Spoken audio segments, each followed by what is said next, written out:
Hello student, myself Vikas Kumar Singh, faculty of chemistry from cosmic educare. आज हम class 12th का बहुत ही इम्पोर्टेंट चैप्टर स्टार्ट करने जा रहे हैं, चैप्टर फर्स्ट, जिसका नाम है सॉलिड स्टेट। ठीक है, बहुत ही इम्पोर्टेंट चैप्टर है, इसको ध्यान से पढ़िएगा। ठीक, तो डायरेक्ट हम आते हैं सॉलिड स्टेट। क्लास 12th का पहला ही चैप्टर है जिसका नाम है सॉलिड स्टेट। ठीक है, जैसा कि सबको पता है कि जो मैटर होता है उसके 3 स्टेट होते हैं जनरली। ठीक है, सॉलिड, लिक्विड, गैस। लिक्विड और गैस के बारे में हम लोग लगभग क्लास 11th में डील कर चुके हैं, तो हम लोग 12th में डायरेक्ट पढ़ते हैं सॉलिड पे। ठीक है, उसकी कोई खास इंफॉर्मेशन नहीं है, हमको सॉलिड पढ़ना है, तो डायरेक्ट हम किस पे आते हैं, सॉलिड पे। ठीक है, अब सॉलिड में भी इसकी जनरल प्रॉपर्टीज होगी, कुछ सॉलिड की कुछ इंपॉर्टेंट प्रॉपर्टीज होगी, सब लोग जानते हैं, क्लास 9 से पढ़ते हुए आ रहे हैं। सॉलिड क्या होता है, हार्ड होता है, इंटरमॉलिक्यूलर फोर्स ऑफ अट्रैक्शन इसमें तगड़ा होता है, इसके बीच में जो गैपिंग होती है वो बहुत कम होती है। ठीक है, तो थोड़ा बहुत लिख लेते हैं। ठीक है, बाकी सब लोग थोड़ा बहुत तो कुछ जानते ही हैं। ठीक है, तो जो सॉलिड की प्रॉपर्टीज होती है, अगर हम सॉलिड, लिक्विड और गैस को डिफाइन करना चाहें, ठीक है, तो हम क्या कर सकते हैं, अगर मान लेते हैं कि ये प्रॉपर्टीज हम यहाँ पे लिख देते हैं। ठीक है, और यहाँ पे हम सॉलिड लिख देते हैं, और यहाँ पे लिक्विड, और यहाँ पे गैस। 2 मिनट इस पे देख लेते हैं, फिर आगे चलते हैं। ठीक है, तो अगर हम बात करें इसके इंटरमॉलिक्यूलर फोर्स के बारे में, अगर हम बात करें इसके इंटरमॉलिक्यूलर फोर्स, इंटरमॉलिक्यूलर फोर्स के बारे में, तो जो सॉलिड होता है सबको पता है कि ये हार्ड होता है। हार्ड होता है, किस लिए हार्ड होता है, क्योंकि उनके बीच का जो फोर्स ऑफ अट्रैक्शन होता है वो बहुत तगड़ा होता है। जो इंटरमॉलिक्यूलर फोर्स है वो बहुत हाई होता है, और जो गैस होता है वो एक्सपेंडेबल होता है, इसका जो इंटरमॉलिक्यूलर फोर्स ऑफ अट्रैक्शन होता है वो क्या होता है, बहुत लो होता है। और जो लिक्विड होता है, इन दोनों के बीच में क्या होता है, इंटरमीडिएट, ये इंटरमीडिएट होता है। अगर हम वॉल्यूम की बात करें, वॉल्यूम पे, तो जो सॉलिड का वॉल्यूम होता है वो क्या होता है, फिक्स्ड होता है। जो सॉलिड का वॉल्यूम होता है वो फिक्स होता है, और जो गैस का वॉल्यूम होता है वो फिक्स नहीं होता है। क्या लिख सकते हैं, नॉट फिक्स्ड, नॉट फिक्स्ड। और यहां पे जो लिक्विड का है वो उसको क्या लिख सकते हैं, ये भी क्या होता है, फिक्स्ड, वॉल्यूम तो फिक्स ही रहेगा। ठीक है, अब यहां पे क्या हो जाएगा, अगर हम शेप की बात करें, शेप की, तो शेप का जो सॉलिड का शेप होता है वो भी क्या होता है, फिक्स होता है। लिक्विड का जो शेप होता है वो भी फिक्स्ड नहीं होता है, वो कोई भी शेप अपना ले सकता है, लेकिन उसका वॉल्यूम क्या होगा, फिक्स होगा। तो जो लिक्विड का जो शेप है वो नॉट फिक्स, फिक्स नहीं होगा, नॉट फिक्स्ड। और सेम टू सेम ये, क्योंकि इनके बीच का जो फोर्स ऑफ अट्रैक्शन है वो क्या है, बहुत ही कम है, तो इसका जो वॉल्यूम और शेप होगा वो भी क्या होगा, फिक्स नहीं होगा। अगर हम इसका मोशन देखें, ठीक है, मोशन में हम डायरेक्ट बोल सकते हैं वाइब्रेशनल मोशन, वाइब्रेशनल, या ऐसे डायरेक्ट मोशन लिख देते हैं, मोशन। मोशन का मतलब कि जो सॉलिड और लिक्विड और गैस के जो पार्टिकल्स होते हैं उनका मोशन कैसा होता है। जो सॉलिड के पार्टिकल है, अगर कोई सॉलिड है, अगर कोई सॉलिड है, इसके जो पार्टिकल्स होंगे वो काफी करीब होंगे, तो इनके बीच में भी मोशंस होता है, लेकिन कैसा मोशंस होता है, इनके बीच का मोशंस होता है वाइब्रेशनल। वाइब्रेशनल, वाइब्रेशनल का मतलब ये अपने मीन पोजीशन पे वाइब्रेट करके कुछ दूरी जाएंगे फिर वापस आ जाएंगे। ये अब वाइब्रेट करेंगे, कुछ दूरी जाएंगे, फिर कहां चले जाएंगे, वापस आ जाएंगे। तो ऐसे मोशन का नाम है क्या, वाइब्रेशनल मोशन। ठीक है, और यहाँ पे जो लिक्विड का मोशन होगा वो लगभग उसका इंटरमीडिएट होता है, इंटरमीडिएट होता है। ठीक है, यहाँ पे जो गैस का मोशन होता है वो रैंडम होता है। कैसा होता है, रैंडम, मतलब वो किधर भी जाकर के अपना वाइब्रेट कर सकता है, ये उसका वाइब्रेशनल रैंडम मोशन है। ठीक है। अगर हम बात करें, हम जनरल चीजें जो इंपॉर्टेंट है उसकी बात कर रहे हैं, वैसे तो सॉलिड और लिक्विड और गैस की बहुत सारी प्रॉपर्टीज है जो आपस में तीनों को डिफरेंस करती है। ये हम ऐसे पॉइंट बता रहे हैं जो जरूरी है, ठीक है। अगर हम बात करें हीट कैपेसिटी की, हीट कैपेसिटी, जो हीट कैपेसिटी, ये सॉलिड है, सॉलिड का जो फोर्स ऑफ अट्रैक्शन होता है ये हार्ड होता है, ये हार्ड होता है, इसलिए इसकी हीट कैपेसिटी क्या होती है, फिक्स्ड होती है। और लिक्विड भी लगभग सॉलिड की तरह ही होता है, इसलिए इसकी भी हीट कैपेसिटी क्या होती है, फिक्स्ड होती है। लेकिन जो गैस होता है इसकी हीट कैपेसिटी फिक्स्ड नहीं होती है, नॉट फिक्स्ड, नॉट फिक्स्ड। ये डिपेंड करता है, इट डिपेंड्स ऑन क्या, प्रेशर एंड वॉल्यूम, ठीक है। जो गैस की हीट कैपेसिटी होती है वो प्रेशर और वॉल्यूम पे क्या करता है, डिपेंड करता है। तो ये जनरल सी प्रॉपर्टीज थी जो कि सॉलिड, लिक्विड और गैस को आपस में एक दूसरे से अलग करते हैं, ठीक है। तो ये हो गया प्रॉपर्टीज थोड़ा सा। फिर उसके बाद ये बहुत डीप में नहीं जाना, इसको डायरेक्ट हम आते हैं क्लासिफिकेशन ऑफ सॉलिड, ठीक है। तो डायरेक्ट हम हेडिंग डालते हैं क्या, classification of solid, classification of solid. जो सॉलिड है इसको दो पार्ट में डिवाइड किया गया है। पहला क्या है, पहला है बेस्ड ऑन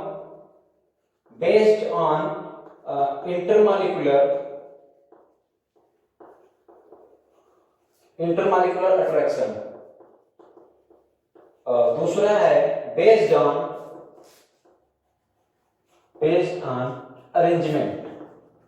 अरेंजमेंट के बेसिस पे सॉलिड को क्लासिफाई किया गया है। पहला है बेस्ड ऑन इंटरमॉलिक्यूलर अट्रैक्शन और दूसरा क्या है, बेस्ड ऑन अरेंजमेंट, ठीक है। इसको भी चार पार्ट में डिवाइड किया गया है। पहला है आयनिक सॉलिड, दूसरा है मेटेलिक सॉलिड,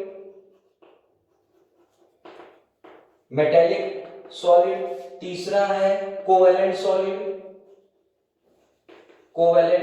सॉलिड और चौथा है मॉलिक्यूलर सॉलिड, ठीक है। जो आयनिक सॉलिड होता है वो किससे बने होते हैं, ये आयन से बने होते हैं। अभी हम इसको लिख देंगे। यहाँ पे जो है मॉलिक्यूलर सॉलिड, इसके तीन टाइप्स होते हैं। मॉलिक्यूलर सॉलिड जो होते हैं, ये जो मॉलिक्यूलर सॉलिड होते हैं उसके थ्री टाइप्स होते हैं। पहला होता है hydrogen bonded molecular solid, hydrogen bonded, हम इसको मॉलिक्यूलर सॉलिड को MS लिख दे रहे हैं ताकि हमको लिखने में आसानी हो। Hydrogen bonded molecular solid. दूसरा है हमारा नॉन पोलर मॉलिक्यूलर सॉलिड और तीसरा हमारा है पोलर मॉलिक्यूलर सॉलिड, ठीक है। इसके बारे में हम थोड़ा अभी पढ़ेंगे। बेस्ड ऑन अट्रैक्शन या फोर्स, यहाँ पे हम डायरेक्ट फोर्स भी लिख सकते हैं, ठीक है। आयनिक solid, metallic solid, covalent solid और मॉलिक्यूलर सॉलिड। इसी कोवेलेंट सॉलिड को एक और नाम दिया गया है जिसका नाम है नेटवर्क सॉलिड, ठीक है। इसी कोवेलेंट सॉलिड का एक दूसरा नाम दिया गया क्या, नेटवर्क सॉलिड। यहाँ पे हो गया मॉलिक्यूलर सॉलिड जिसके थ्री टाइप्स है। अब यहाँ पे हम लोग क्या करते हैं, बेस्ड ऑन अरेंजमेंट के बेस पे भी इसको दो पार्ट में डिवाइड किया गया है। पहला है प्रिमिटिव और दूसरा है नॉन प्रिमिटिव, ठीक है। जो प्रिमिटिव होता है उसमें आपका एक ही आता है जिसका नाम है सिंपल, ठीक है। जो नॉन प्रिमिटिव है इसमें हमारे तीन आते हैं जिसका नाम है बॉडी सेंटर्ड, दूसरा है फेस सेंटर्ड और तीसरा है इंड सेंटर्ड, ठीक है। ये हमारा एक तरह से फ्लो चार्ट है, ठीक है। हम वन बाय वन पढ़ेंगे। ये based on classification of solid है, बेस्ड ऑन ये अट्रैक्शन है मतलब फोर्स है, और ये क्या है, अरेंजमेंट के बेसिस पे सॉलिड को दो पार्ट में डिवाइड किया गया है। या तो फिर हम इसको ऐसे बोल सकते हैं कि प्रिमिटिव और नॉन प्रिमिटिव, इसको हम बाद में देख लेंगे, पहले इसको हम उस पे दोनों में डिफरेंस कर लेते हैं। ठीक है, दोनों में डिफरेंस क्या हो जाएगा हमारा यहाँ पे पहले हम कर लेते हैं क्रिस्टलाइन और एमॉर्फस, बाद में उसको करते हैं क्रिस्टलाइन सॉलिड, और यहाँ पे हम कर लेंगे क्या, एमॉर्फस सॉलिड। इसके आगे जब जाएंगे एमॉर्फस सॉलिड। ठीक है, पहले इन दोनों के बारे में देख लेते हैं, उसके बाद प्रिमिटिव और नॉन प्रिमिटिव वो क्रिस्टलाइन में आएगा, जो क्रिस्टलाइन पढ़ेंगे तब उसको उसमें करेंगे। ठीक है, तो फिलहाल इसको कॉपी करिए, फिर इसके बाद हम शुरू करेंगे ये डायरेक्ट आयनिक सॉलिड। ठीक है, इसको कॉपी करके चलते हैं। ओके, आगे चलते हैं। ठीक है, इसको थोड़ा सा इरेज कर लेते हैं।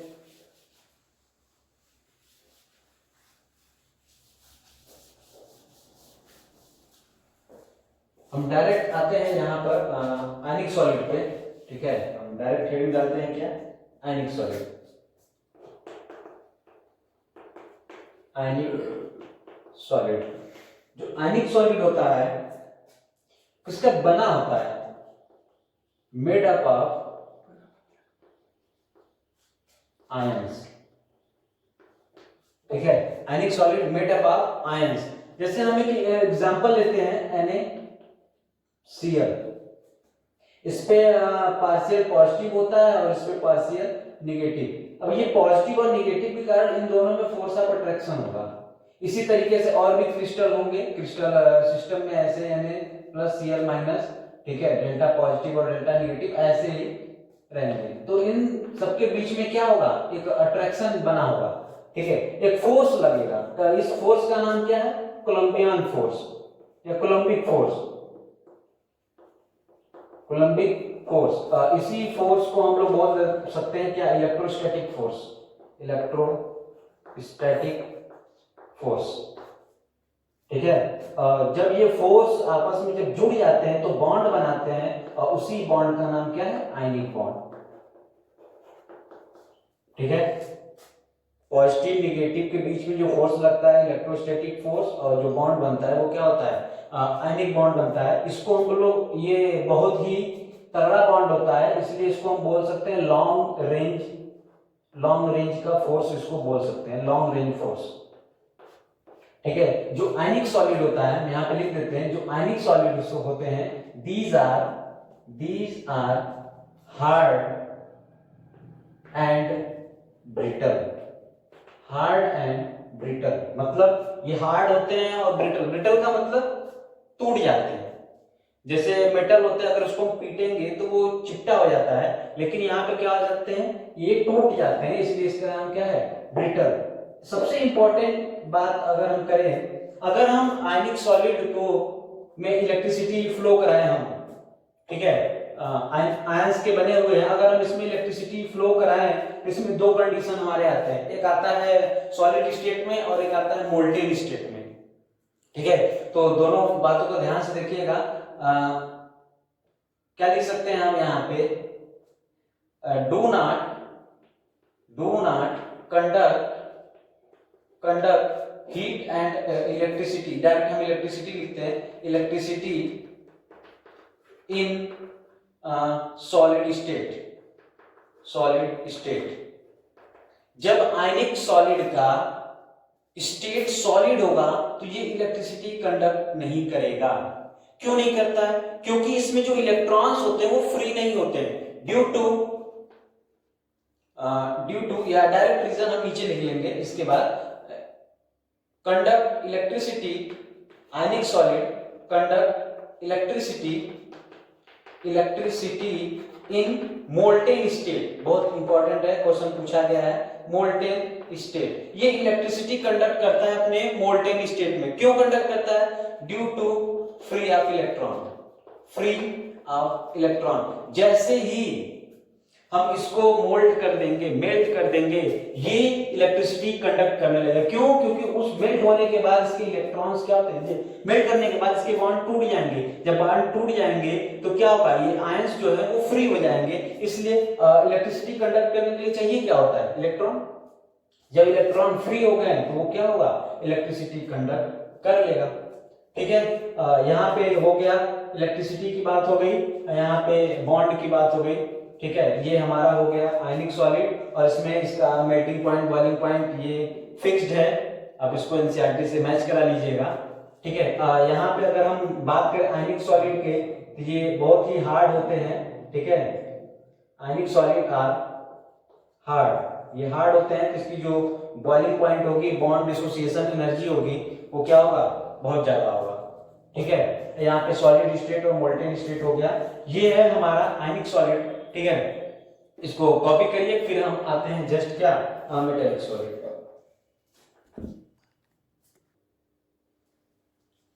चलिए आगे चलते हैं। ठीक है, नेक्स्ट हमारा टॉपिक है मेटेलिक सॉलिड।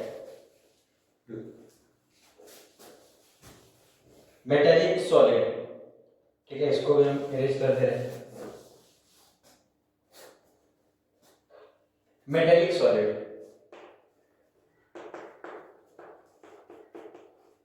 अब मेटेलिक सॉलिड है तो इसका जो ये बना कैसे होता है, मेड अप ऑफ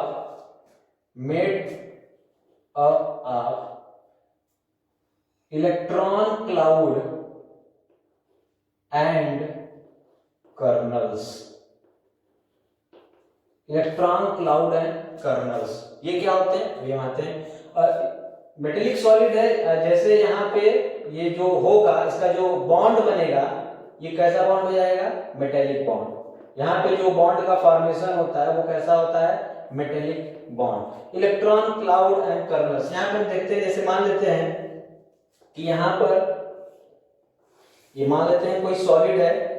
ठीक है, यहाँ पे कोई मेटल ले लेते हैं, जैसे मान लेते हैं सोडियम, मैग्नीशियम, कुछ भी सोडियम है। इसका इलेक्ट्रॉनिक कॉन्फ़िगरेशन, अगर हम एक इलेक्ट्रॉन इसमें से निकाल दें तो ये बनेगा Na+ और एक इलेक्ट्रॉन बाहर चला जाएगा। इसका है 281 और इसका कितना जाएगा, 281 इलेक्ट्रॉन यहाँ पे चला गया। ठीक है, अब ये अपना ऑक्टेट पूरा कंप्लीट कर लिया, ये कंप्लीट हो गया, ये स्टेबल हो गया। ठीक है, तो अगर हम सोडियम को दिखाना चाहे तो ऐसे पॉजिटिव चार्ज से डायरेक्ट दिखा सकते हैं, तो ये पॉजिटिव, और यहाँ पर इलेक्ट्रॉन है। ठीक है, तो पॉजिटिव ऐसे ही पॉजिटिव, किसी भी मेटेलिक सॉलिड में ऐसे पॉजिटिव चारों तरफ ऐसे होंगे। ठीक है, और बीच बीच में सबका एक इलेक्ट्रॉन ऐसे फ्री रहेगा, वो घूमते रहेंगे चारों तरफ।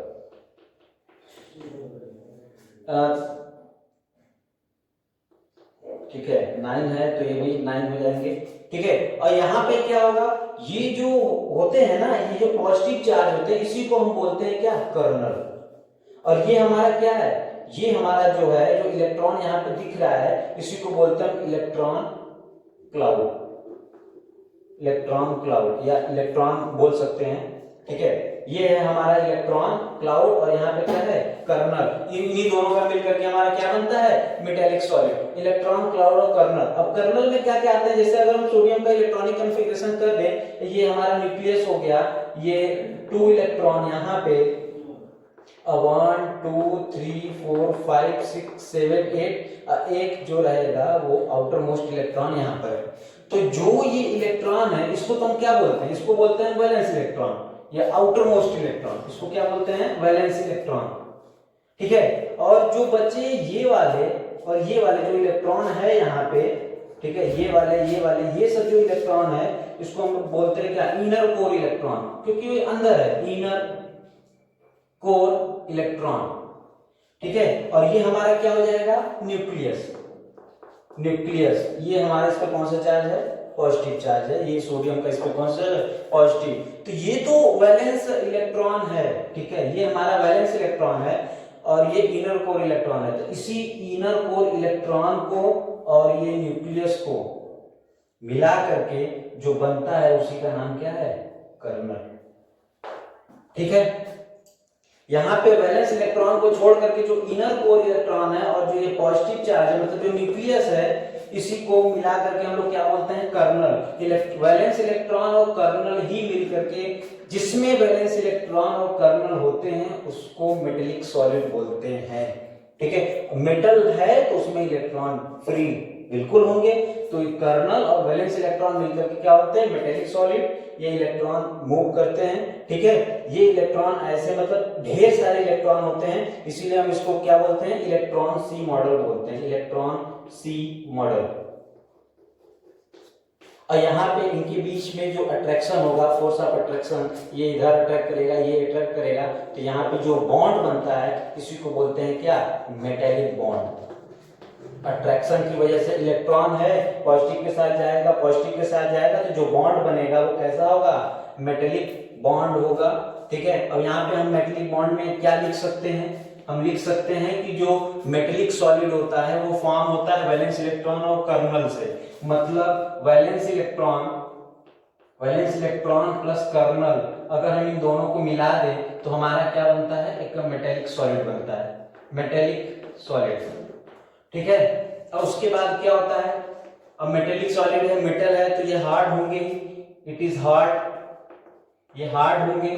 ठीक है, हार्ड के साथ क्या क्या और क्या होंगे, डक्टाइल होंगे, डक्टाइल के साथ और क्या हो सकते हैं, मैलिएबल हो सकते हैं, मैलिएबल। और ये मेटल है तो इसकी मेल्टिंग एंड बॉइलिंग पॉइंट क्या होगी, हाई होगी। ठीक है, हार्ड हो गए, डक्टाइल और क्या हो गए, मैलिएबल हो गए। और क्या इसमें हम लिख सकते हैं, इसमें electricity, heat and electricity, electron यहाँ पे फ्री है, तो यहाँ पे हम लिख सकते हैं कि it conducts heat and electricity, heat and electricity. क्यों इलेक्ट्रिसिटी, क्यों, क्योंकि यहाँ पे इलेक्ट्रॉन फ्री है, due to free of electron, due to free electron. यहाँ पे इलेक्ट्रॉन फ्री है इसलिए हीट और इलेक्ट्रिसिटी दोनों कंडक्ट करेगा। ठीक है, तो ऐसे सॉलिड्स का नाम क्या है, मेटेलिक सॉलिड। इसमें हमारे आयरन आ सकते, सोडियम आ जाएंगे, ठीक है, कोबाल्ट, निकेल, जिंक, ये सब आ सकते हैं। ये है हमारा मेटेलिक सॉलिड। अब इसी में हमारा नेक्स्ट एक सॉलिड आता है, थोड़ा सा वो भी है, देख लेते हैं, जिसका नाम है कोवैलेंट सॉलिड, या इसी का दूसरा नाम क्या है, नेटवर्क सॉलिड, नेटवर्क सॉलिड या कोवैलेंट सॉलिड। ठीक है, अब इसमें क्या होता है, इसमें जो ये किसका बना होता है, मेड अप ऑफ एटम, ये एटम से मिल करके बने होते हैं। ठीक है, जैसे हम लोगों ने पढ़ा है स्ट्रक्चर ऑफ डायमंड और ग्रेफाइट। ठीक है, जो हमारा डायमंड का अगर हम स्ट्रक्चर देखें, अगर हम डायमंड का स्ट्रक्चर देखें तो वो कैसा होता है, जो डायमंड का स्ट्रक्चर होता है, ये कार्बन है, पूरा का पूरा फुल्ली कार्बन होता है। ठीक है, ये जो कार्बन है, एक कार्बन से 3 कार्बन बाइंड होते हैं, एक कार्बन से 3 कार्बन, 1 2 3, फिर इस कार्बन से 3 कार्बन बाइंड होंगे।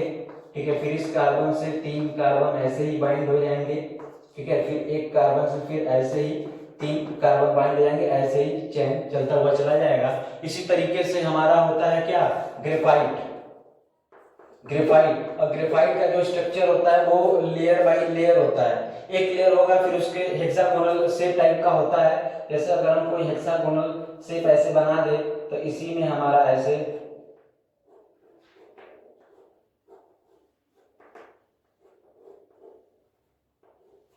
इसी तरीके से एक नीचे भी ऐसे ही हो जाएगा हमारा।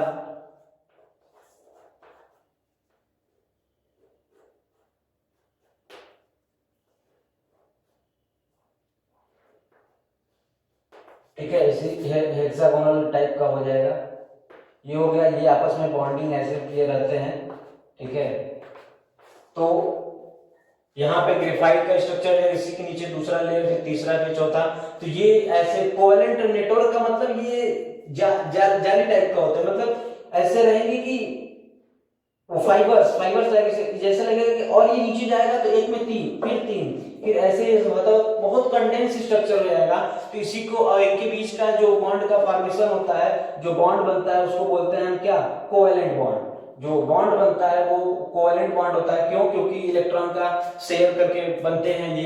ठीक है, तो ये हो जाएगा कोवैलेंट बॉन्ड। ग्रेफाइट है, डायमंड है, और इसी में सिलिका भी होता है, SiO2, जिसको हम बालू बोलते हैं।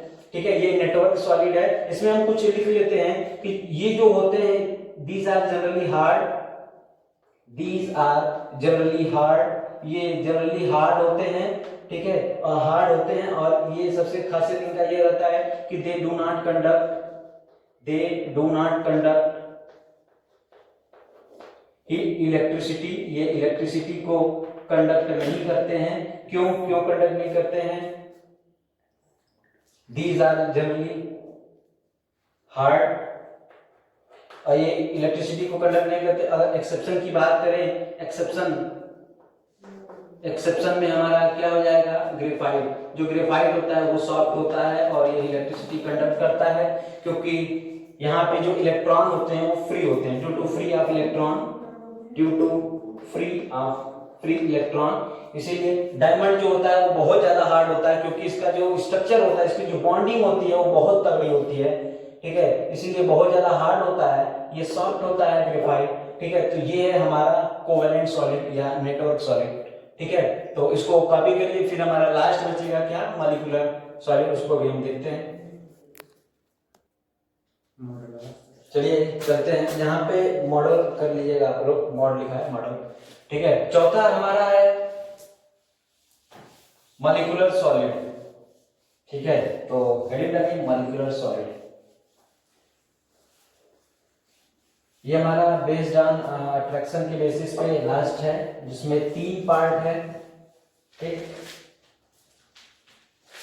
Molecular solid,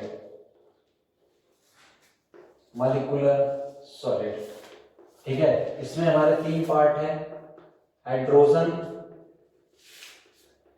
bonded MS molecular solid, ठीक है, डायरेक्ट हम एमएस लिख दे रहे हैं। दूसरा क्या है? पोलर मॉलिक्यूलर सॉलिड, और तीसरा क्या है? नॉन पोलर मॉलिक्यूलर सॉलिड, ठीक है। आइए वन बाय वन देखते हैं। Hydrogen bonded molecular solid, hydrogen bonded मतलब हाइड्रोजन बॉन्डिंग से रिलेटेड होगा।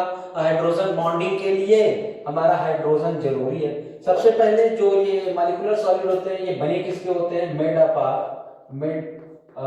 ऑफ मॉलिक्यूल्स, ये मॉलिक्यूल से बने होते हैं। जब ये मॉलिक्यूल से मॉलिक्यूलर सॉलिड बना है, तो ये भी मॉलिक्यूल से बना होगा, ये भी और ये भी, ठीक है। हाइड्रोजन बॉन्डेड मॉलिक्यूलर सॉलिड, तो सबसे पहले हमको इसमें हाइड्रोजन बॉन्डिंग समझनी होगी।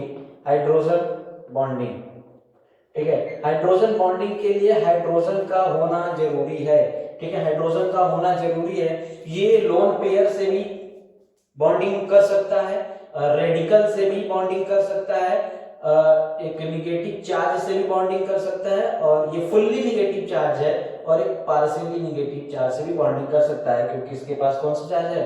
पॉजिटिव। ये इससे ज्वाइन हो सकता है, ठीक है। तो यहाँ पे क्या होगा? हाइड्रोजन बॉन्डेड, तो जो जितने भी मॉलिक्यूल्स होंगे, अगर उसमें हाइड्रोजन बॉन्डिंग है तो वो हाइड्रोजन बॉन्डिंग मॉलिक्यूलर सॉलिड कहलाएंगे, ठीक है। ये क्या होता है? अगर हम इसके बारे में थोड़ा बहुत लिखना चाहें, ठीक है, तो क्या लिख सकते हैं कि ये हमारा इंसुलेटर होता है, ठीक है, इंसुलेटर होता है,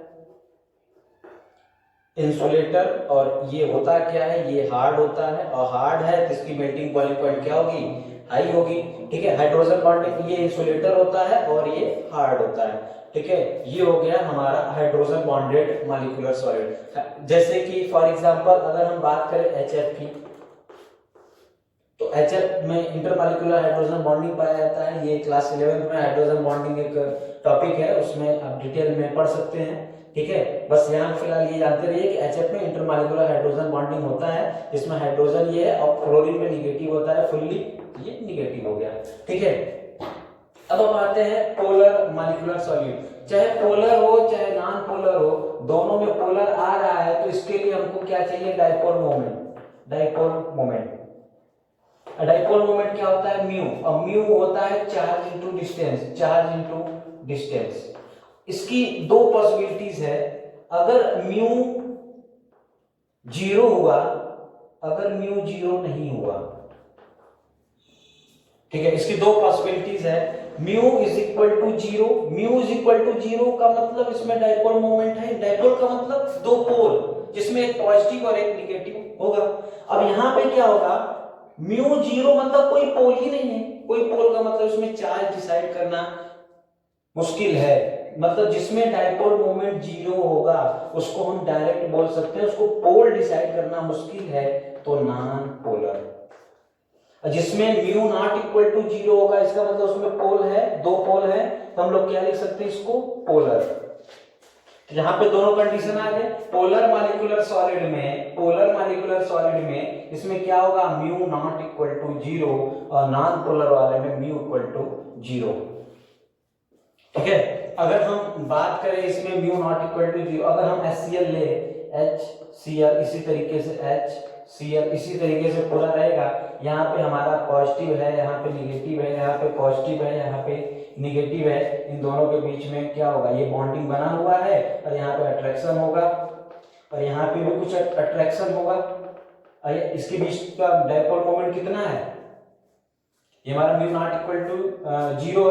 कहने का मतलब ये है कि अगर हम डायपोल मोमेंट देखेंगे तो क्या होगा, ये पॉजिटिव ये निगेटिव है, तो हमारा क्या होगा, जो डायपोल मोमेंट होता है वो इलेक्ट्रोनिगेटिव पे ज्यादा प्रेफरेंस देता है, तो ये निगेटिव की तरफ भागेगा और इसको कैंसिल आउट करने के लिए उधर वाला कोई निगेटिव नहीं है, तो हम लिख सकते हैं कि mu not equal to zero, जैसा कि हम यहाँ पे लिखे हुए हैं। ठीक है, तो यहाँ पे डायपोल मोमेंट है, पोल है, पॉजिटिव निगेटिव है, हम डिसाइड कर सकते हैं, इसलिए ऐसे मॉलिक्यूलर सॉलिड को क्या बोलते हैं, पोलर मॉलिक्यूलर सॉलिड। और ये क्या होते हैं, poor conductor of heat and electricity, poor conductor of electricity, और ये काफी ज्यादा सॉफ्ट होते हैं, ये सॉफ्ट होते हैं। ठीक है, ये इलेक्ट्रिसिटी पुअर कंडक्टर होते हैं, इसका रीजन भी लिख लीजिए, ड्यू टू फिक्स्ड इलेक्ट्रॉन, इसके जो इलेक्ट्रॉन होते हैं वो फिक्स्ड होते हैं। ठीक है, और यहाँ पे लिख देते हैं क्या, सॉफ्ट। अब इसी का जस्ट उल्टा वहां पे हो जाएगा, यहाँ पे डायपोल मोमेंट जीरो हो रहा है, मतलब यहाँ निगेटिव के कारण एक पोल जनरेट हो रहा था, इसको कैंसिल आउट करने वाला कोई नहीं है, इसमें कैंसिल आउट करने वाला आ जाएगा कोई। जैसे अगर हम बात करें CO2 की, ऑक्सीजन निगेटिव है, ये खींचेगा अपनी तरफ, ये खींचेगा अपनी तरफ, ये दोनों आपस में कैंसिल आउट हो जाएंगे, तो म्यू इक्वल टू कितना हो जाएगा, जीरो। तो इसमें ये नॉन पोलर है, इसमें हम पॉजिटिव नेगेटिव डिसाइड नहीं, पोल डिसाइड नहीं कर सकते, तो ऐसे सॉलिड का नाम है नॉन पोलर मॉलिक्यूलर सॉलिड। जैसे हम ले सकते हैं BeCl2, BeCl2 क्लोरीन के कारण एक इधर जाएगा, निगेटिव है, इसके कारण एक इधर जाएगा, कैंसिल आउट करने वाले हैं, तो यहाँ पे क्या हो जाएगा, म्यू इक्वल टू जीरो। अब अगर हम CO2 का क्लाउड बनाएं, इसी तरीके से मान लेते हैं ढेर सारा क्लाउड बना हुआ है, ठीक है,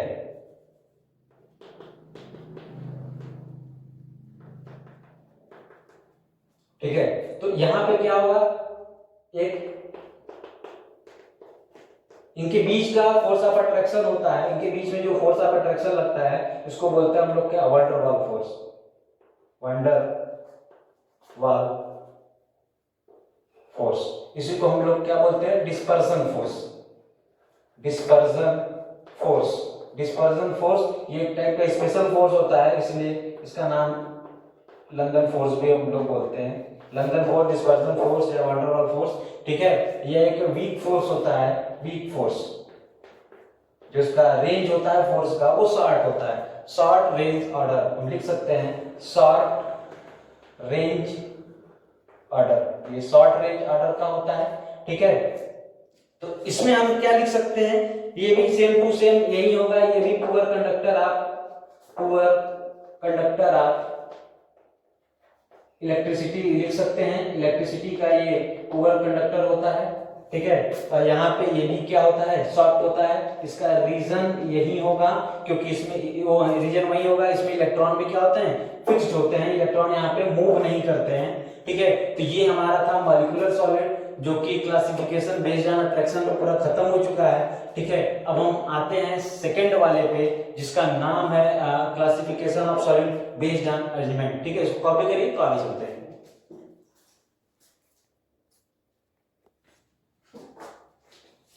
तो चलिए आगे चलते हैं।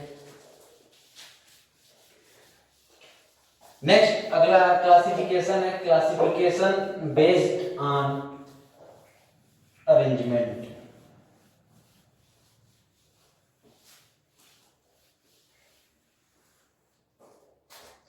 classification of solid based on arrangement. Arrangement के बेसिस पे इसको दो पार्ट में डिवाइड किया गया है। पहला है क्रिस्टलाइन सॉलिड, क्रिस्टलाइन, और दूसरा है एमॉर्फस। ठीक है, पहला है क्रिस्टलाइन और दूसरा क्या है, एमॉर्फस। जो क्रिस्टलाइन सॉलिड होता है इसका जो अरेंजमेंट होता है वो एक ऑर्डर्ड अरेंजमेंट होता है, एक मेंटेन करके अपना अरेंजमेंट चलता है। ठीक है, तो लिखते चलते हैं, फिर इसका स्ट्रक्चर बनाते हुए चलते हैं। दीज आर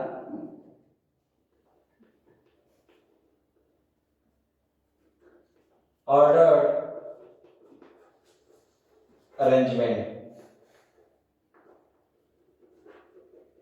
इसका जो ऑर्डर्ड अरेंजमेंट होता है वो एक ऑर्डर्ड होता है, मतलब कि अगर हम मॉलिक्यूल्स पार्टिकल्स की बात करें या आयंस की बात करें, किसी भी चीज की अगर हम बात करें तो इसमें जो पार्टिकल्स होते हैं वो एक ऑर्डर्ड होते हैं। उसके बीच की जो दूरी होती है, फोर्स ऑफ अट्रैक्शन, रिपल्सन, जितने भी सब हैं, ये सब अरेंजमेंट क्या है, इसके ऑर्डर्ड है। लेकिन एमॉर्फस सॉलिड की अगर हम बात करें तो इसका जो अरेंजमेंट है वो इर्रेगुलर है। These are irregular arrangement, irregular arrangement। इसका जो अरेंजमेंट है वो इर्रेगुलर है। जैसे अगर हम मान लें कि ऐसे साथ साथ जा रहा है, फिर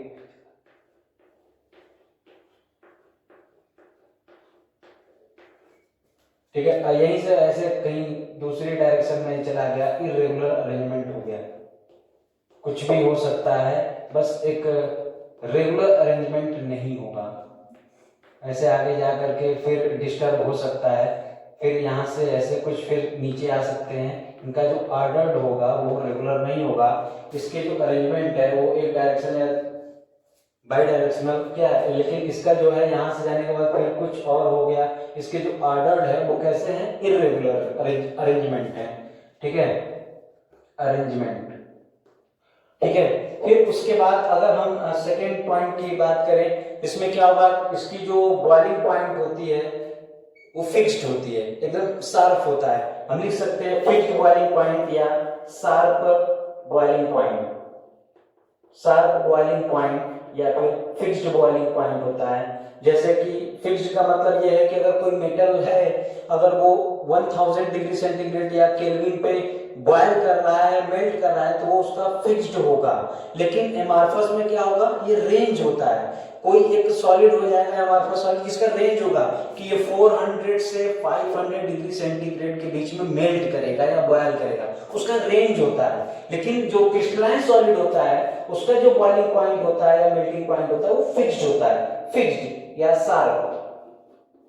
ठीक है, इसीलिए इसको क्या बोला गया है, क्रिस्टलाइन सॉलिड। इसका जो शेप बॉइलिंग पॉइंट होता है वो फिक्स्ड होता है। अगर 1000 है, 800 है, 600, 500 है तो वो उतना ही रहेगा। लेकिन जो एमॉर्फस सॉलिड है उसका मेल्टिंग पॉइंट क्या होता है, बॉइलिंग पॉइंट, वो रेंज होता है। इसका जो बॉइलिंग पॉइंट होता है, boiling point over a range, over a range. इसका कहाँ होता है, ओवर अ रेंज, मतलब ये फिक्स्ड नहीं होता है। हम डायरेक्ट लिख सकते हैं नॉट फिक्स्ड, ये रेंज में होता है, नॉट फिक्स्ड। ठीक है, रेंज का मतलब एक इनिशियल से लेकर के फाइनल तक। ठीक है, अगर हम थर्ड की बात करें, अगर हम क्रिस्टलाइन सॉलिड को कट कर दें या एमॉर्फस सॉलिड को कट कर दें, तो जो हमारा क्रिस्टलाइन सॉलिड होगा उसके जो एजेस होंगे और जो उसके सरफेसेस होंगे वो स्मूथ होंगे। लेकिन एमॉर्फस सॉलिड के एजेस और सरफेसेस स्मूथ हो भी सकते हैं और नहीं भी हो सकते हैं। तो बस वहीं हम लिख देते हैं यहाँ पे, when they are cut, when they are cut, जब इसको हम कट करेंगे तो इसके जो सरफेसेस होंगे, जो इसके सरफेस होंगे वो एकदम स्मूथ होंगे, और इसके जो एजेस होंगे, इसके जो किनारे होंगे वो भी क्या होंगे, स्मूथ होंगे। ठीक है, हम एग्जांपल लिख दे रहे हैं अभी ताकि आप लोग सोचते चले कि हाँ इसमें क्या क्या आ सकते हैं। नहीं तो सोचना पड़ेगा कि क्या ऐसा क्या हो सकता है। हम एग्जांपल लिख दे रहे हैं ताकि आप लोग सोचते हुए चले। जैसे मेटल ले सकते हैं, आयरन, कोबाल्ट, निकेल, जिंक, ये सब जितने भी मेटल हैं, ठीक है, ये सब क्रिस्टलाइन सॉलिड हैं। ये सब क्या है, अगर इसको हम कट करेंगे तो इसके जो सरफेसेस हैं वो स्मूथ होंगे और एजेस भी क्या होंगे, स्मूथ होंगे। लेकिन अगर हम इसको कट करेंगे तो इसके सरफेसेस और एजेस स्मूथ हो भी सकते हैं और नहीं भी हो सकते हैं। यहाँ पे हम लिख सकते हैं व्हेन दे आर कट, इसके जो surfaces and edges may be smooth or not, हो भी सकते हैं और नहीं भी हो सकते हैं। एग्जांपल हम लिख दे रहे हैं, आप लोग सोचते चलिए। जैसे हम प्लास्टिक, अगर हम प्लास्टिक की बात करें, रबर की बात करें, ठीक है, प्लास्टिक है, रबर है, इन सब की बात करें, ठीक है, तो ये हमारा क्या हो जाएगा, एमॉर्फस सॉलिड हो जाएगा। और ये सब हमारे क्या हो जाएंगे, क्रिस्टलाइन सॉलिड हो जाएगा, ठीक है। तो यहाँ पे हम फिर से एक और डिफिनीशन यहाँ पे लिख देते हैं, ठीक है। यहाँ पे ऑर्डर अरेंजमेंट है, यहाँ पे डिसऑर्डर है, यहाँ बॉइलिंग पॉइंट हो गया, ये सॉल्व हो गया। अगर हम बात करें इनके अरेंजमेंट के बेसिस पे, या तो फिर आते हैं इधर, ठीक है, यहाँ पे फिर से वही हम लिख देते हैं क्रिस्टलाइन,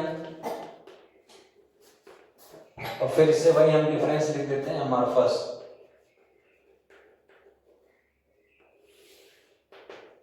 ठीक है, जो क्रिस्टलाइन सॉलिड होता है उसको हम लोग बोलते हैं ट्रू सॉलिड। जो क्रिस्टलाइन सॉलिड होता है उसको बोलते हैं ट्रू सॉलिड। ट्रू का मतलब ये सॉलिड के लिए ही पर्टिकुलर, किसी को अगर हम ट्रू बोल रहे हैं इसका मतलब उसकी जो प्रॉपर्टीज होती है वो सबको फॉलो करता है। इसका मतलब क्रिस्टलाइन सॉलिड को अगर हम ट्रू सॉलिड बोल रहे हैं, इसका मतलब it follow all the property of solid. Property of solid, solid के जितने भी प्रॉपर्टी हैं ये क्रिस्टलाइन सॉलिड इसको फॉलो करता है, इसीलिए इसका नाम क्या हो गया, ट्रू सॉलिड। और इसको हम लोग बोलते हैं pseudo solid. Pseudo solid, pseudo solid का मतलब होता है, इसको हम लोग बोल सकते हैं स्यूडो सॉलिड का मतलब एक ऐसा सॉलिड जिसके अंदर टेंडेंसी होती है फ्लो करने की। जैसे जैसे साल बीतता जाएगा, ईयर बीतते जाएंगे, ये ऐसे सॉलिड हैं जिसकी टेंडेंसी होती है फ्लो करने की, वो ऊपर से नीचे की तरफ फ्लो करेंगे, तो ऐसे सॉलिड का नाम है एमॉर्फस सॉलिड। मतलब it has the tendency to flow year by year. जैसे जैसे साल बीतता जाएगा इसके पास टेंडेंसी होती है फ्लो करने की। जैसे अगर आप कहीं पुराना 20-30 साल का ग्लास पैनल विंडो में लगा हुआ देखेंगे, जब लगाया गया था तो उसकी जो थिकनेस है वो ऊपर और नीचे दोनों सेम रहेगा, लेकिन 20-25-30 साल बाद हम देखेंगे तो ऊपर का पतला हो जाएगा और नीचे का क्या हो जाएगा, मोटा हो जाएगा। ये हमको काफी साल बाद में दिखता है, ऐसा नहीं कि हम लगाए फिर तुरंत दिखने लगेगा, नहीं, टेम्परेचर के इफेक्ट से होता है, ठीक है। तो ये क्या हो जाएगा, इसको बोलते हैं स्यूडो सॉलिड। और इसी का एक स्पेशल नेम दिया गया है, इसका स्पेशल नेम क्या है, super cold liquid. Super cold liquid, इसी का एक स्पेशल नाम है सुपर कोल्ड लिक्विड। इसको ट्रू सॉलिड बोलते हैं, इसको स्यूडो सॉलिड बोलते हैं। ये पूरी प्रॉपर्टी सॉलिड की फॉलो करता है, इसलिए इसको ट्रू सॉलिड और इसको स्यूडो सॉलिड। इसके पास टेंडेंसी होती है क्या करने की, फ्लो करने की, और ऐसे लिक्विड का नाम है सुपर कोल्ड लिक्विड, ठीक है। फिर उसके बाद सबसे इंपॉर्टेंट पॉइंट है, ठीक है, आइसोट्रोपिक एंड एनआइसोट्रोपिक। जो क्रिस्टलाइन सॉलिड होता है वो हमारा एनआइसोट्रोपिक होता है, एनआइसोट्रोपिक। एनआइसोट्रोपिक का मतलब क्या होता है, एनआइसोट्रोपिक का मतलब कि अगर हम यहां पर पार्टिकल्स को देखें,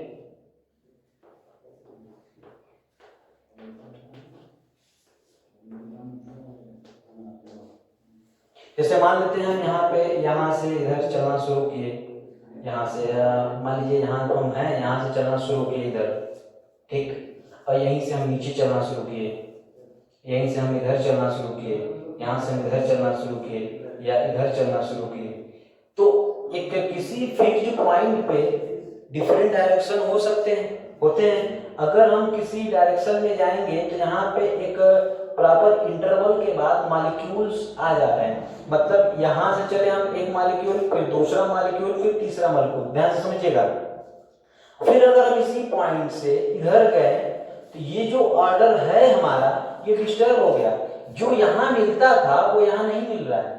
अगर हम उसी रेंज में इधर चले जाएं बैक साइड में तो जो ये ऑर्डर था वो ये वाला नहीं है। अगर हम यहाँ पे ये किसी फिक्स्ड पॉइंट पे मान लेते हैं 1 मीटर है, 1 मीटर पे हमको एक पार्टिकल्स मिल रहे हैं, तो वही ऑर्डर यहाँ पे फॉलो नहीं हो रहा है, वो ऑर्डर यहाँ पे फॉलो नहीं हो रहा है, वही ऑर्डर यहाँ पे फॉलो नहीं हो रहा है। इसका मतलब हम ये बोल सकते हैं किसी एक फिक्स्ड पॉइंट पे, कहीं भी एक फिक्स्ड पॉइंट पे अगर हम डिफरेंट डायरेक्शन में चले तो जो पार्टिकल्स का अरेंजमेंट है वो सही नहीं है। इसका मतलब ये है कि इधर जाने पर इसकी रिफ्रैक्टिव इंडेक्स कुछ और होगी, डेंसिटी कुछ और होगी, इधर उधर डेंसिटी कुछ और होगी, ठीक है। तो इसका जो रिफ्रैक्टिव इंडिसेस है ये क्या है, हर डायरेक्शन में अलग अलग है। तो ऐसे प्रॉपर्टी का नाम है एनआइसोट्रॉपिक, एनआइसोट्रॉपिक जो कि क्रिस्टलाइन सॉलिड शो करता है, ठीक है। कहने का मतलब यह है कि किसी भी एक फिक्स्ड पॉइंट पे अगर हम इधर चले तो जो पार्टिकल्स मिल रहे हैं वही पार्टिकल्स इधर चलने पर नहीं मिलेंगे, इधर चलने पर नहीं मिलेंगे, इधर चलने पर नहीं मिलेंगे, ठीक है। ये ऐसा क्यों होता है, क्योंकि इसका जो अरेंजमेंट होता है ये ऑर्डर्ड होता है। ऑर्डर्ड होने के किधर भी हम साइड जाएंगे ये पार्टिकल्स हर जगह सेम नहीं होंगे। इसी प्रॉपर्टी का नाम है एनआइसोट्रॉपिक प्रॉपर्टी, एनआइसोट्रॉपिक की नेचर या प्रॉपर्टी बोल सकते हैं। तो हम ये कह सकते हैं कि इसका जो प्रॉपर्टी होगा वो हर डायरेक्शन में सेम नहीं होगा, मतलब कि डिफरेंट डायरेक्शन में जाने के बाद हमारा जो रिफ्रैक्टिव इंडेक्सेस है वो सेम नहीं होगा, ठीक है। और यहीं पे इसको बोल सकते हैं आइसोट्रॉपिक, आइसोट्रॉपिक, ठीक है। मतलब इसका जो अरेंजमेंट है वो रैंडम होगा, मान लेते हैं ऐसे कोई है, अभी हम पढ़ेंगे कि इसका अरेंजमेंट क्या होगा, रैंडम नहीं होगा, रैंडम होगा, फिक्स्ड नहीं होगा। तो यहाँ पे हम ढेर सारे बना दिए हैं, किसी एक पर्टिकुलर पॉइंट पे हम यहाँ ले लेते हैं, इधर हम जाएं, इधर जाएं, इधर जाएं, इधर जाएं, इधर जाएं, सब जगह डिस्टरबेंस है। तो हम ये मान के चलते हैं कि हम एवरेज ले करके चलते हैं कि किसी भी एक फिक्स्ड पॉइंट पे अगर हम कहीं जाएंगे तो उसका जो अरेंजमेंट होगा वो लगभग क्या होगा, सेम होगा, ठीक है। किसी एक फिक्स्ड पॉइंट, क्योंकि इसका अरेंजमेंट नहीं सही है तो हम एक एवरेज लेकर के चलते हैं कि इसका जो इधर जाने पे रिफ्रैक्टिव इंडेक्स जो होगा वही इधर जाने पे होगा, वही इधर जाने पे होगा, वही इधर जाने पे होगा, क्योंकि इसका जो अरेंजमेंट है वो फिक्स नहीं है, ठीक है। फिक्स नहीं होने के कारण एक हम एवरेज ले लेते हैं, मान के चलते हैं कि सब इक्वल होगा। यहाँ पे ऐसा नहीं, यहाँ पे पार्टिकल जो है वो फिक्स्ड है, वो इधर इधर नहीं घूम सकते हैं, ये रैंडम है, ये अपना इधर उधर कर सकते हैं, ठीक है। तो हम यहाँ पे लिख सकते हैं कि in different direction, in different direction, in different direction there are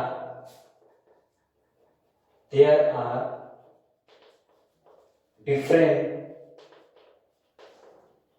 types of particles। तो इसमें हम क्या बोल सकते हैं, इसमें हम ये बोल सकते हैं कि डिफरेंट डायरेक्शन में जाने के बाद जो डिफरेंट टाइप्स के पार्टिकल्स हैं उसमें हम क्या बोल सकते हैं, थोड़ा सा हम इधर लिख दे रहे हैं, ये हमारा था क्रिस्टलाइन, ठीक है, और ये है हमारा एमॉर्फस। हम ये बोल सकते हैं कि different direction there are the different types of particle, so we can say that so there are different property. तो इसकी जो प्रॉपर्टी भी होगी वो भी क्या होगी, डिफरेंट होगा। और यहाँ पे हम लिख सकते हैं, यहाँ पे हम लिख सकते हैं इन डिफरेंट डायरेक्शन, in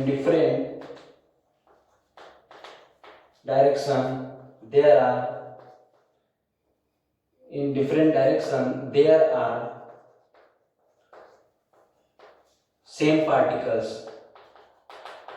हम लोग क्या बोल सकते हैं, there are same particle, so we can say that there are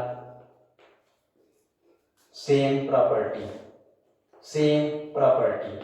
तो प्रॉपर्टी यहाँ पे क्या होगी, सेम। फॉर एग्जांपल जैसे हम यहाँ पे बात कर सकते हैं रिफ्रैक्टिव इंडेक्स, रिफ्रैक्टिव इंडेक्स, और यहाँ पे भी क्या हो जाएगा, रिफ्रैक्टिव इंडेक्स।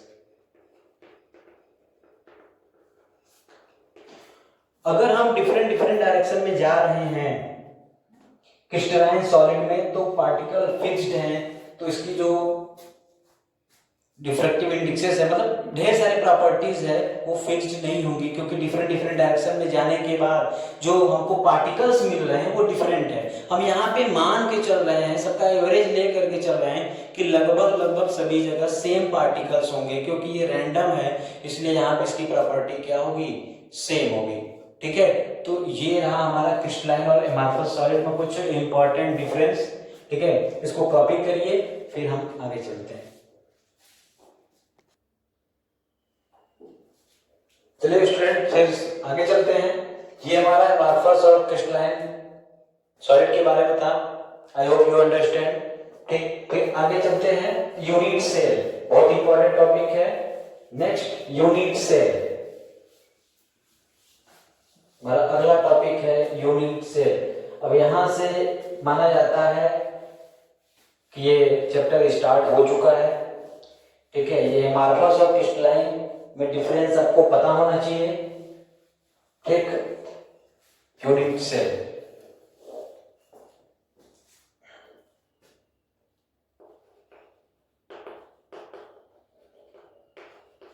यूनिट सेल होता क्या है? जैसे मान लेते हैं कि कोई बिल्डिंग है या घर है, उसमें जो छोटे छोटे ईंट लगे हुए हैं, ब्रिक्स लगे हुए हैं, वो एक तरह से उस घर का या उस बिल्डिंग का क्या हो जाएगा, यूनिट हो जाएगा, एक सिंपल सा यूनिट हो जाएगा। मतलब किसी भी बड़े सबस्टेंस का जो छोटा सा पार्ट होता है उसको क्या बोलते हैं, यूनिट सेल बोलते हैं। ठीक है, और उस यूनिट सेल का जो एक सिंगल सा पॉइंट होता है उसको बोलते हैं हम लैटिस पॉइंट। ठीक है, जैसे हम कोई क्रिस्टल सिस्टम बनाए हैं, जैसे हम मान लेते हैं यहाँ पे कोई क्रिस्टल सिस्टम बना लेते हैं, और यहाँ पे जो जब भी हम क्रिस्टल सिस्टम की बात करेंगे, यहाँ पे ढेर सारे क्रिस्टल सिस्टम होंगे। ठीक है, यहाँ पे अगर हम क्रिस्टल सिस्टम की बात करें, एक और क्रिस्टल सिस्टम बना लेते हैं, ऐसे ही ये क्रिस्टल सिस्टम इसके ऊपर भी होगा।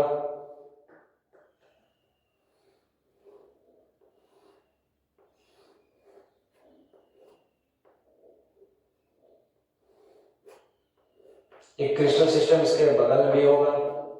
ठीक है, यहां से हम ऐसे कर लेते हैं।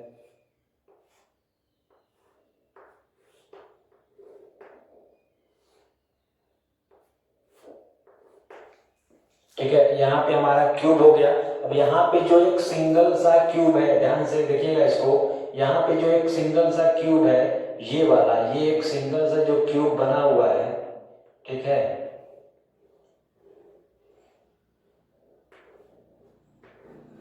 ये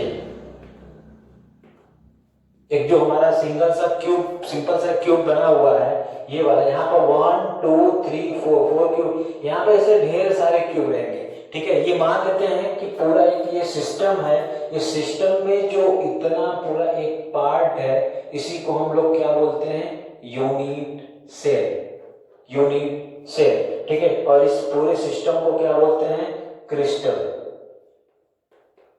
क्रिस्टल लैटिस। इस पूरे मतलब पूरे घर को या पूरे बिल्डिंग को हम लोग बोल सकते हैं क्रिस्टल लैटिस, और उसमें जो छोटे छोटे ईंट लगे हुए हैं उसको हम क्या बोल सकते हैं, ठीक है, यूनिट सेल बोल सकते हैं। ठीक, अब यहाँ पे इस यूनिट सेल का जो यहाँ पे एटम्स अरेंज होंगे, हर क्यूब में 8 कॉर्नर होते हैं।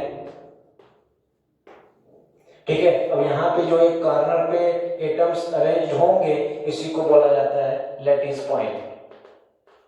इसको क्या बोला जाता है, लैटिस पॉइंट। मतलब एक बड़े से घर का जो सिस्टम है उसको बोलेंगे क्रिस्टल लैटिस। ठीक है, और उसमें जो ईंट लगे होंगे उसको क्या बोलते हैं, यूनिट सेल। और उस यूनिट सेल का जो एक कॉर्नर या कोई भी सिंपल सा पॉइंट होता है उसको बोलते हैं लैटिस पॉइंट। ठीक है, ये है हमारा यूनिट सेल। अगर पूछा जाए कि क्रिस्टल लैटिस होता क्या है, तो क्रिस्टल लैटिस क्या, इसी यूनिट सेल को बार बार हम रिपीट करेंगे तो जो सिस्टम बनेगा, जो लैटिस बनेगा, उसको क्या बोलते हैं, क्रिस्टल लैटिस। तो आइए यहाँ पे हम लिख देते हैं कि क्रिस्टल लैटिस होता क्या है। क्रिस्टल लैटिस, क्रिस्टल लैटिस जो होता है वो होता है रिपीटिंग यूनिट ऑफ, रिपीटिंग, बहुत ज्यादा हार्ड नहीं है, बस सिंपल से समझने के तरीके हैं। रिपीटिंग यूनिट ऑफ किसका, यूनिट सेल। अगर हम यूनिट सेल को बार बार, अगर हम ईंट को बार बार रखेंगे तो हमारा पूरा एक बिल्डिंग या एक घर तैयार हो सकता है। ठीक है, तो repeating unit of unit cell. अगर हम पूछे यूनिट सेल क्या होता है, तो बस उसी का उल्टा लिख देंगे कि जो क्रिस्टल लैटिस होता है उसका एक पार्ट जो होता है, वो स्मॉलेस्ट पार्ट जो होता है उसको क्या बोलते हैं, यूनिट सेल। इसको हम बोल सकते हैं it is the smallest part of crystal lattice. उसी का जस्ट उल्टा है, उससे ये बनता है, उससे ये बनता है। ठीक है, अगर हम बोले कि लैटिस पॉइंट क्या होता है, लैटिस पॉइंट, तो हम क्या बोल सकते हैं कि यूनिट सेल का जो एक सिंपल सा पॉइंट होता है उसी को बोलते हैं हम लैटिस पॉइंट। ठीक है, it is the point of unit cell. ये यूनिट सेल का एक पॉइंट होता है, उस पॉइंट का नाम क्या है, लैटिस पॉइंट। लैटिस के पॉइंट, कहीं पे भी पॉइंट जो होगा उसको क्या बोलते हैं, लैटिस पॉइंट। ठीक है, तो क्रिस्टल लैटिस, यूनिट सेल और लैटिस पॉइंट हो गया। अब इसमें जो एंगल्स होते हैं और जो एक्सिस होता है, ठीक है, इसका ग्राफिकल रिप्रेजेंटेशन में जो कन्वेंशन होता है, इसका हम कन्वेंशन देख लेते हैं। कन्वेंशन, जैसे मान लेते हैं कि एक हम क्रिस्टल सिस्टम बनाते हैं। ठीक है, कोई भी एक क्रिस्टल सिस्टम हम बना लेते हैं। यहाँ पे हम एक क्रिस्टल सिस्टम बनाते हैं।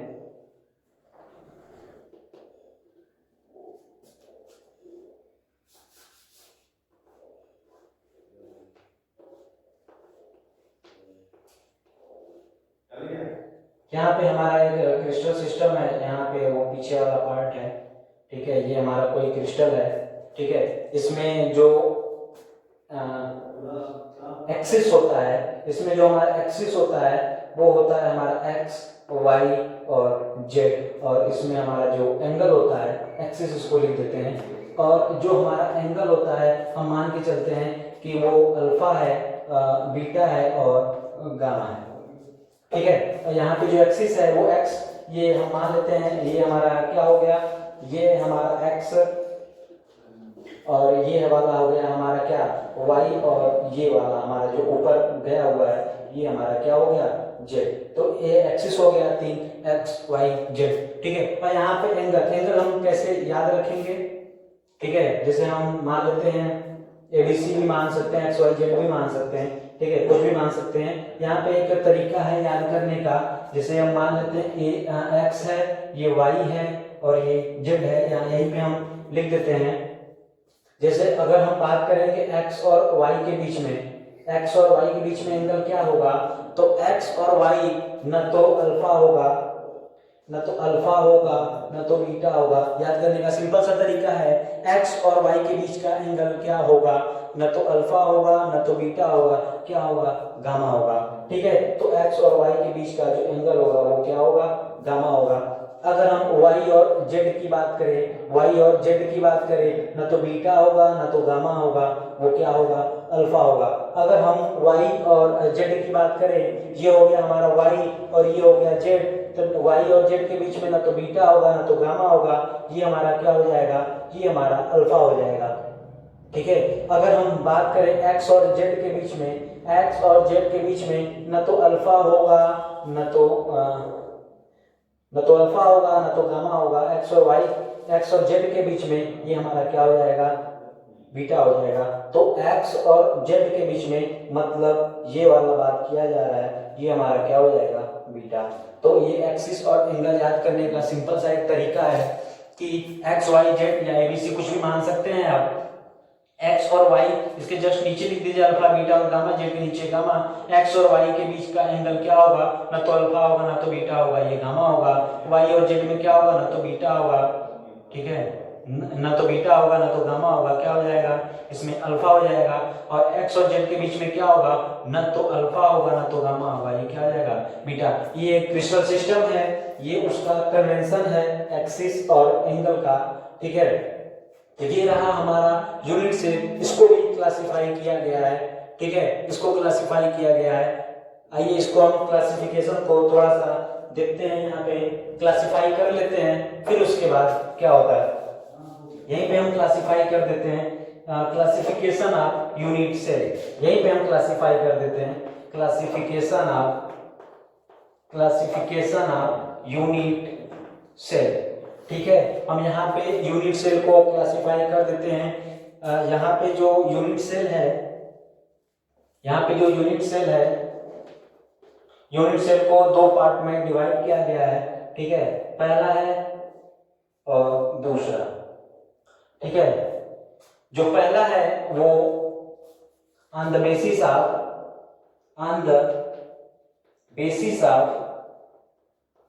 प्रिमिटिविटी,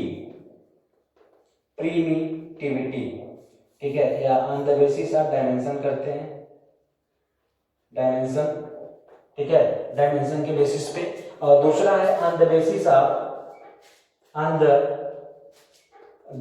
ऑफ प्रिमिटिविटी। यूनिट सेल को दो पार्ट में डिवाइड किया गया है, ठीक है, पहला है प्रिमिटिविटी के बेस पे और दूसरा है डायमेंशन के बेस पे। और इसको भी दो पार्ट में डिवाइड किया गया है, प्रिमिटिव और नॉन प्रिमिटिव, ठीक है, ये भी प्रिमिटिव और दूसरा क्या है नॉन प्रिमिटिव। और यहाँ पे जो on the basis of dimension है, इसको तीन पार्ट में डिवाइड किया गया है, तीन पार्ट में डायमेंशन के बेसिस पे, 1 डायमेंशन, 2 डायमेंशन और 3 डायमेंशन, ये इंपॉर्टेंट है, 1 डायमेंशन, 2 डायमेंशन और 3 डायमेंशन, ठीक है। और प्रिमिटिविटी के बेसिस पे दो पार्ट में डिवाइड है, प्रिमिटिव और नॉन प्रिमिटिव। और प्रिमिटिव में हमारा आता है सिंपल, प्रिमिटिव में हमारा केवल एक ही आता है सिंपल। और नॉन प्रिमिटिव में हमारे तीन आते हैं, पहला है बॉडी सेंटर, दूसरा है फेस सेंटर और तीसरा है end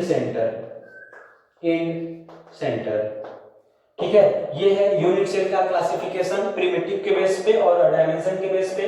dimension 1D 2D 3D और प्रिमिटिव के बेस पे दो टाइप्स के, प्रिमिटिविटी के बेस पे दो टाइप, प्रिमिटिव और नॉन प्रिमिटिव, ठीक है। अब प्रिमिटिव में केवल एक आता है सिंपल और इसमें तीन आते हैं बॉडी, फेस सेंटर और इंड सेंटर, ठीक है। इसको कॉपी करिए, फिर हम आते हैं ऑन द बेसिस ऑफ प्रिमिटिविटी, ठीक है, इसको कॉपी करिए। ओके स्टूडेंट्स, आगे चलते हैं ऑन द बेसिस ऑफ प्रिमिटिविटी, ठीक है।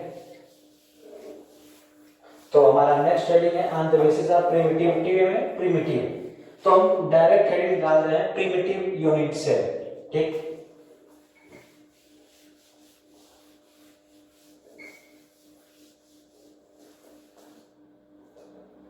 प्रिमिटिविटी के बेस पे on the basis of प्रिमिटिविटी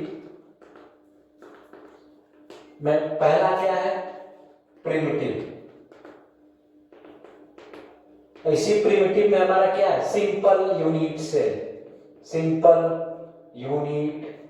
cell, ठीक है। इसमें क्या होता है कि एक हम कोई क्रिस्टल बनाते हैं, ठीक है, और किसी भी क्यूब में, ठीक है, किसी भी क्यूब में 8 कॉर्नर होते हैं, ठीक है, किसी भी क्यूब में 8 कॉर्नर होते हैं।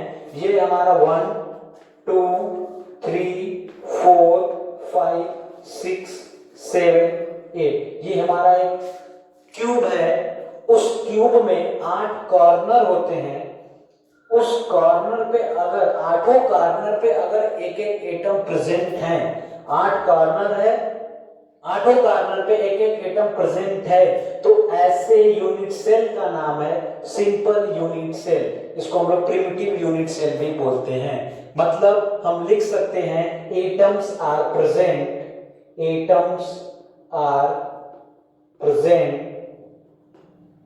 at the corner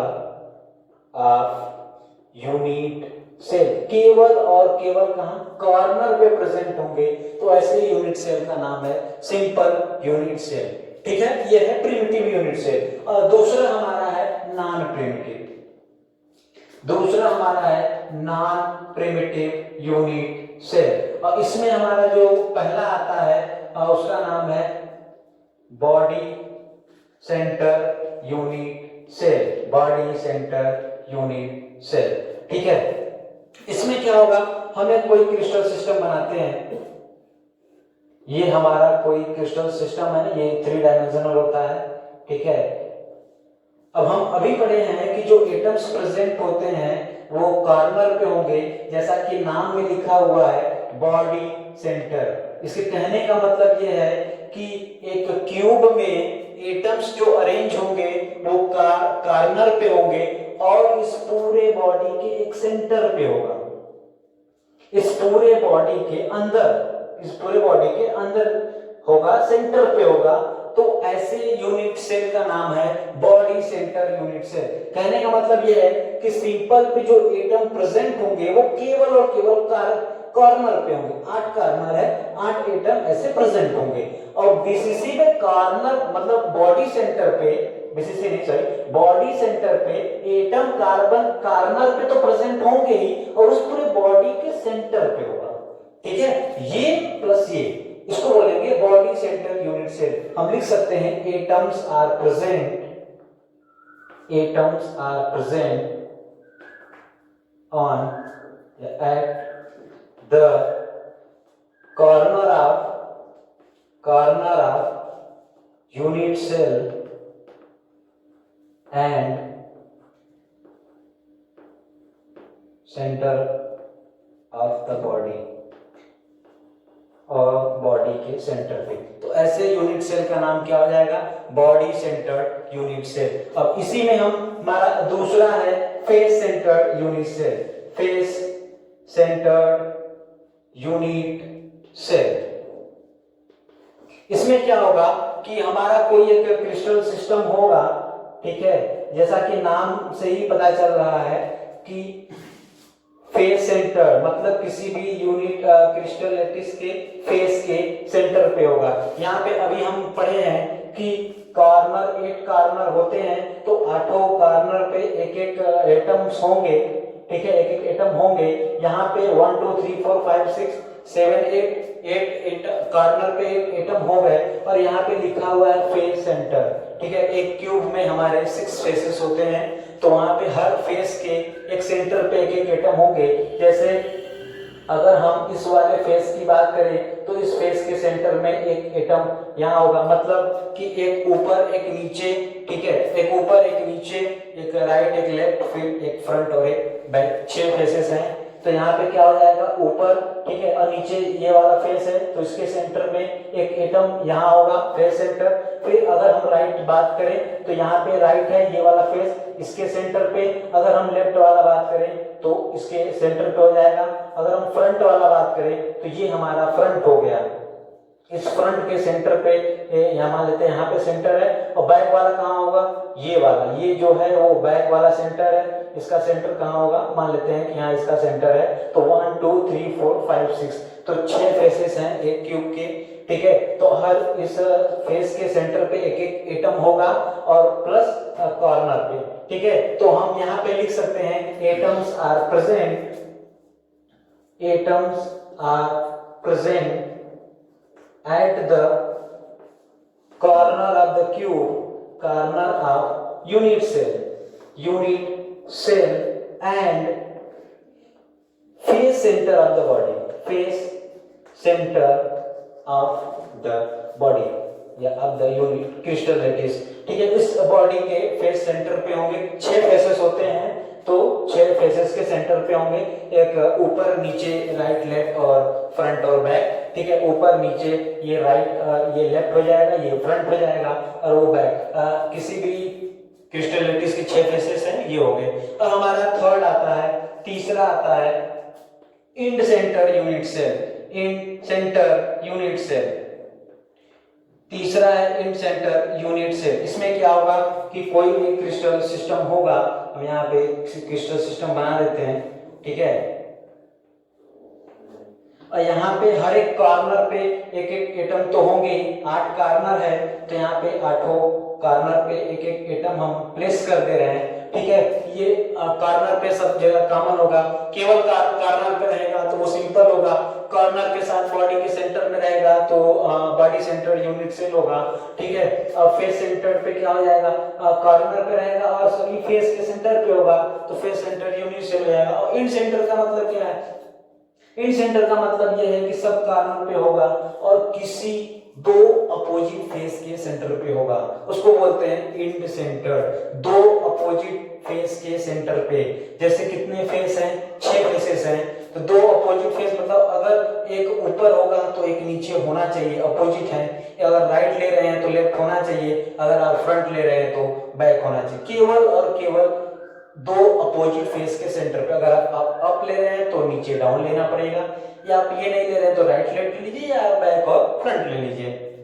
ठीक है, हम क्या ले लेते हैं, हम यहाँ पे ऊपर ले लेते हैं और नीचे कहीं भी हम ले सकते हैं, राइट लेफ्ट कहीं भी ले सकते हैं, तो यहाँ ऊपर ले लेते हैं और नीचे ले लेते हैं। ठीक है, अगर हमको राइट और लेफ्ट लेना होगा तो केवल यहाँ लिख देंगे, ये नहीं रहेगा तब, या तो फिर फ्रंट और बैक ले सकते हैं। इसका मतलब ये हम लिख सकते हैं कि atoms are arranged, atoms are arranged at the corner of unit cell and two opposite face center of the body। दो अपोजिट फेस सेंटर पे होंगे। ठीक है, अगर अप राइट, ठीक है, इसी को बोलते हैं इन सेंटर। ठीक है, फेस में फेस रहेंगे, इन सेंटर में यहाँ पे ध्यान रखिएगा दो अपोजिट फेस के सेंटर पे होंगे, या ऊपर नीचे लेफ्ट राइट। ठीक है, तो ये हमारा प्रिमिटिविटी के बेस पे इसको क्लासिफाई कर दिए हैं। आज तक का हमारा यही लेक्चर रहेगा। ठीक है, फिर नेक्स्ट क्लास में हम लोग डायमेंशन के बेसिस पे क्लासिफाई करेंगे यूनिट सेल को, जिसमें हमारा 1D 2D और 3D है। ठीक है, तो यहाँ तक आप अच्छे से पढ़िए। ठीक है, बाकी का नेक्स्ट क्लास में। Thank you.